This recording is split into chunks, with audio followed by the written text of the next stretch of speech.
In 2021, on Christmas Day, the InSight lander recorded strange sound on Mars.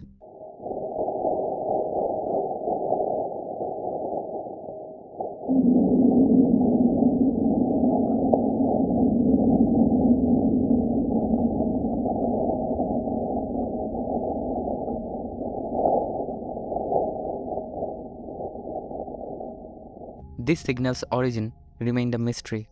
Later, it was discovered that the signals were from an impact of a meteoroid on the red planet.